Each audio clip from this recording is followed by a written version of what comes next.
Telugu Desam party Janasena పార్టీలు తమ అభ్యర్థిని గెలుచుకునేటువంటి ప్రయత్నం చేసింది. ఎంత దుర్మార్గం నడిచిందో గత వారం రోజులుగా ఈ పవిత్ర తిరుపతి నగరంలో మొత్తం ప్రజలందరూ కూడా చూసినారు. ఈ రోజు జరిగినటువంటి ఈ ఎన్నికలో నా తమ్ముడు లడ్డు భాస్కర్ ఓటమిని మేము ఓటమిగా భావించటం లేదు. మా కార్పొరేటర్లు ఒక వీరోచితమైనటువంటి పోరాటం చేసినారు.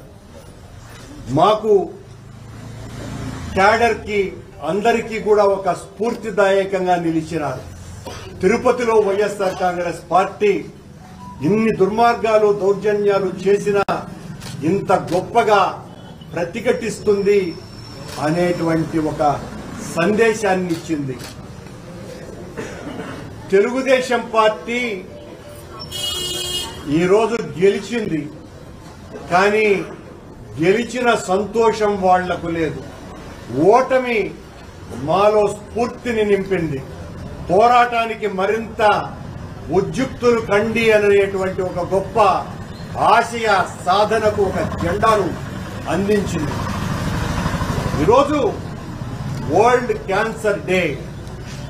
ఈ వరల్డ్ క్యాన్సర్ డే సందర్భంగా ఆ క్యాన్సర్ కంటే కూడా దుర్మార్గమైనటువంటిది తెలుగుదేశం పార్టీ జనసేన బీజేపీల కూటమినని ఈ క్యాన్సర్ డే రోజునే తిరుపతిలో నగ్నంగా ఈరోజు ప్రజలకందరికీ కూడా చూపించింది ఆ కూటమి.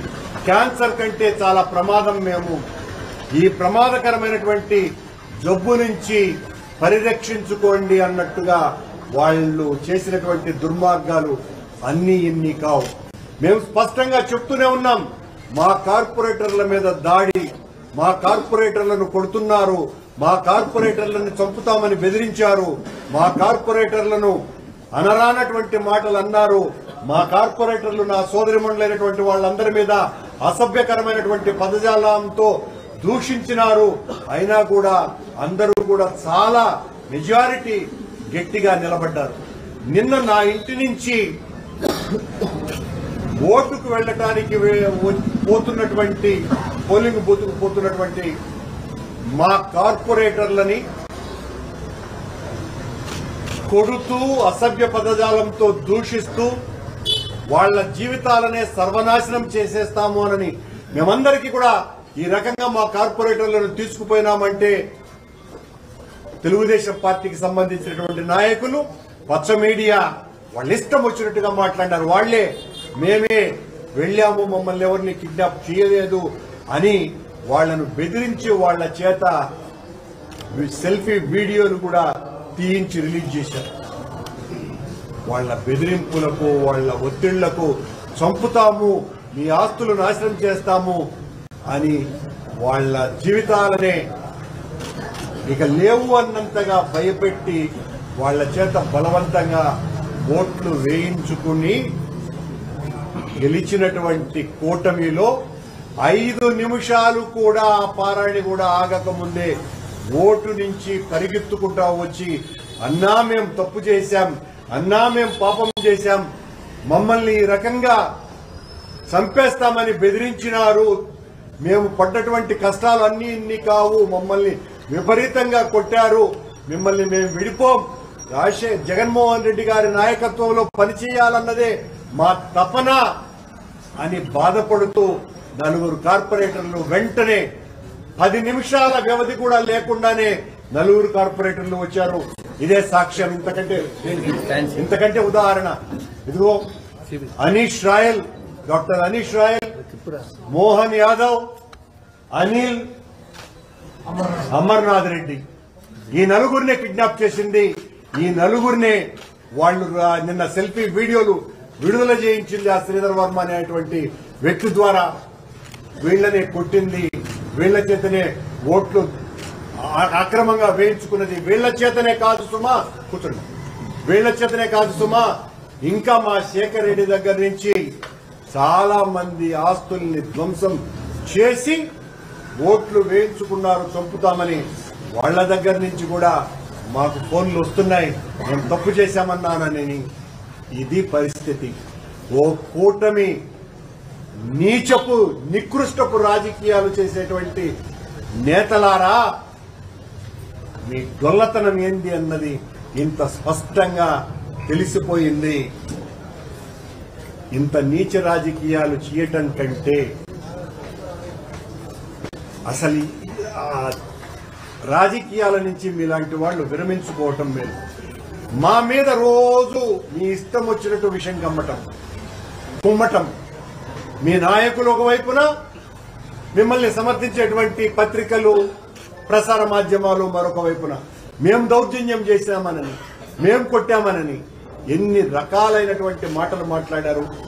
మీరు ఈ రోజున గెలిచి ఉండొచ్చు. మా ఎమ్మెల్సీని, మా శాసన మండలి సభ్యుడిని కూడా ఇదే రీతిలో, ఈ నలుగురిని తీసుకుపోయినటువంటి రీతిలోనే అతన్ని కూడా తీసుకుపోయి పొద్దున్నే ఆయన చేత కూడా ఒక సెల్ఫీ వీడియో రిలీజ్ చేయించినారు. మేము ఆ తర్వాత ఆయన హాస్పిటల్లో ఉన్నారేమోనని మా పార్టీ నాయకులు వెళితే ఆయనకు ఉన్నటువంటి ఒక ప్రాణ స్నేహితుడు, 24 గంటలు సిపాయి సుబ్రహ్మణ్యం గారితోనే ఉండేటువంటి స్నేహితుడు అన్న రాత్రి మా సిపాయి సుబ్రహ్మణ్యాన్ని తీసుకుపోయారు అన్నటువంటిది స్పష్టంగా వీడియోలో రిలీజ్ అయింది. ఇది శాసన మండలి సభ్యుణ్ణి బెదిరించి ఆయన్ను ఓటుకు రానియకుండా చేసినటువంటి దుర్మార్గపు ఘనత కూటమిది. మీరు గెలిస్తే మీ ఆనందం లేదు మీకు. ఎందువల్లంటే ఇక నుంచి మరింతగా మీ అక్రమాల మీద పోరాడుతాం, ధ్వజమెత్తుతాం, భయపడం. మీరు ఊరికనే రేపు ఈ గెలుపుతో మా మేరమ్మ లాంటి సౌమ్యురాలు రాష్ట్రంలో కాగడా పెట్టి వెతికినా కూడా దొరకదు. అలాంటి మేరమ్మను దించడానికి కూడా వేసినటువంటి కుట్రే ఈ డిప్యూటీ మేయర్ ఎన్నిక. ఆవిడ్ని దించాలని వెంటనే ప్రయత్నాలు చేస్తున్నారు. మరింత పోరాటాలు చేస్తాం. మీ అక్రమాలను, అవినీతిని, దుర్మార్గాలని, దౌర్జన్యాలని ఎండ కడుతూనే ఉంటామని, ఈ అక్రమంగా గెలిచినటువంటి గెలుపును మేం కాదు ప్రజలందరూ కూడా అని కూటమి నేతల మీద ఊస్తున్నారు అని తెలియజేస్తున్నారు.